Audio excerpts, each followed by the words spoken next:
झारखंड का बूढ़ा पहाड़ एक बार फिर सुर्खियों में है, लेकिन इस बार वजह नक्सलवाद नहीं, विकास है। कभी भाकपा माओवादी का मजबूत ठिकाना माने जाने वाला यह इलाका अब सरकारी योजनाओं और विकास कार्यों के कारण चर्चा का केंद्र बना हुआ है। झारखंड छत्तीसगढ़ बॉर्डर पर स्थित बूढ़ा पहाड़ लंबे समय तक नक्सल गतिविधियों के कारण भय और असुरक्षा का प्रतीक बना रहा, लेकिन साल 2022 में सुरक्षा बलों द्वारा इसे नक्सल मुक्त किए जाने के बाद अब यहाँ विकास की नई तस्वीर उभरती दिखाई दे रही है। बूढ़ा पहाड़ बेहद दुर्गम क्षेत्र माना जाता है। यहाँ तक पहुँचने का मुख्य रास्ता छत्तीसगढ़ की ओर से गुजरता है। पहाड़ के एक तरफ झारखंड का लातेहार जिला पड़ता है, तो वहीं दूसरी ओर छत्तीसगढ़ का बलरामपुर जिला स्थित है। सालों तक इस इलाके में नक्सलियों का प्रभाव इतना ज्यादा था कि सरकारी योजनाएं जमीन तक नहीं पहुंच पाती थी। सड़क, स्वास्थ्य, शिक्षा, बिजली जैसी बुनियादी सुविधाओं का भी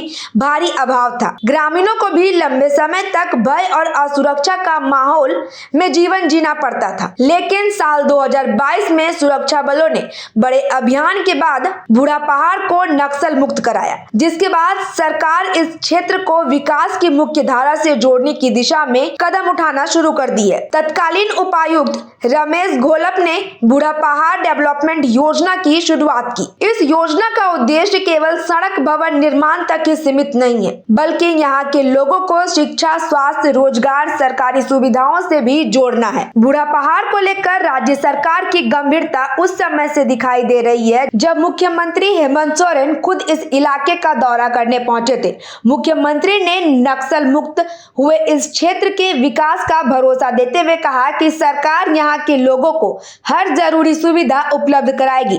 उनके दौरे के बाद प्रशासनिक स्तर पर कई योजनाओं को लेकर चर्चा शुरू हुई। विकास कार्यों की रूपरेखा भी तैयार की गई। करीब 4 साल बाद अब एक बार फिर बूढ़ा पहाड़ प्रशासनिक गतिविधियों का केंद्र बनने जा रहा है। झारखंड सरकार के गृह सचिव वंदना डाडेल वरिष्ठ अधिकारियों के साथ बूढ़ा पहाड़ का दौरा करेगी। इस दौरान वह विकास योजना की समीक्षा करेगी और अधिकारियों के साथ जमीनी स्तर पर चर्चा भी करेगी। उनके दौरे को लेकर के जिला प्रशासन ने सभी तैयारियां तेज कर ली है। बैठक में बूढ़ा पहाड़ क्षेत्र में चल रही योजनाओं की प्रगति की समीक्षा की गई और आगे किन योजनाओं को प्राथमिकता देनी है, इस पर भी चर्चा हुई। बूढ़ा पहाड़ को लेकर आज उसकी विकास परियोजना की बैठक करी गई और सभी संबंधित विभाग, चाहे वो रोड हो, पेयजल हो, इलेक्ट्रिसिटी हो, इवन अन्य स्कीम्स हमारी जैसे पेंशन और कृषि विभाग, पशुपालन विभाग, इवन फिशरीज इत्यादि सभी विभागों को हम लोगों ने बुलाया और संबंधित का एनालिसिस किया कि हमारे कितने बेनिफिशरीज गांववार किस किस क्षेत्र में उपलब्ध हैं। गांववार हम लोगों ने सभी के लाभार्थी बढ़ाने का निर्देश दिया।